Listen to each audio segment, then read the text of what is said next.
Oui, oui, c'est ça. Oui.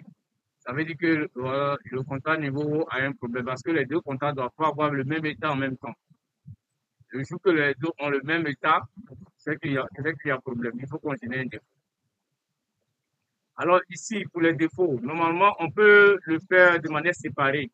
Mais moi, j'ai décidé de couper.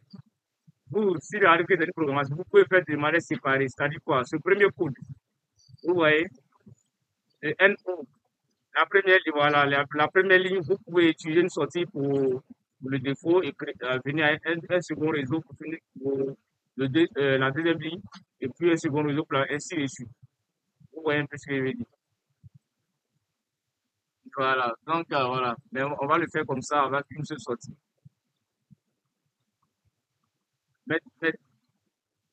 D'accord. Maintenant, la deuxième ligne. La première ligne, ça c'est déjà bon. L'explication est bonne. Maintenant, au niveau de la deuxième ligne.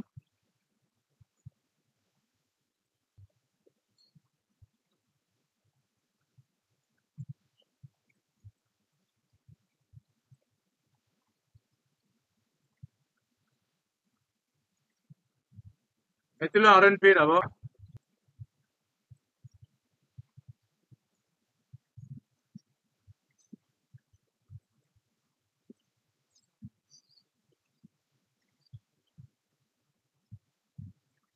Non, et il y a le choix de mode. Je pense que le choix de mode est activé. Ouvrez l'OB1. Visualisez l'OB1. Vous voyez, il est désactivé. Donc, allez-y, activez l'entrée.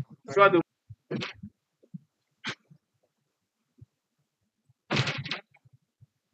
il y a un défaut, vous ne voyez pas? Arrêt général en cas de défaut. Un problème. Voilà pourquoi la bobine n'est pas excitée. Vous ne voyez pas que le circuit est ouvert. Vous ne voyez pas que le circuit est ouvert là.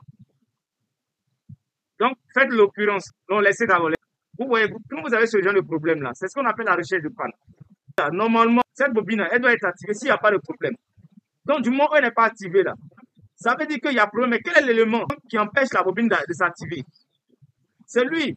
Donc là, ce que vous devez faire, vous faites l'occurrence du disjoncteur moteur, pas la lame de la vanne. Parce que la vanne n'a pas de problème. Voilà, vous faites l'occurrence du disjoncteur moteur. Local. Occurrence locale. Oui. Donc ici, vous avez le contact. Vous cherchez la bobine parce que c'est la bobine qui est enclenchée, raison pour laquelle le contact est ouvert.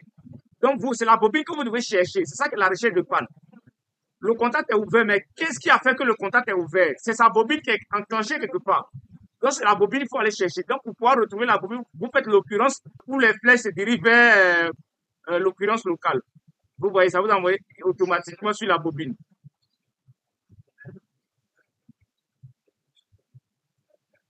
Quand c'est comme ça, vous ne voyez pas. Donc cliquez à l'extérieur du bloc pour pouvoir visualiser. Vous cliquez toujours à l'extérieur. Voilà, vous voyez maintenant. La bobine est activée. Elle ne devait pas être activée. Parce qu'elle est activée que elle empêche, comment on appelle, le fonctionnement normal. Mais qu'est-ce qui a fait que c'est activé? Voilà. C'est le contact qui est là. Donc, vous l'avez enclenché.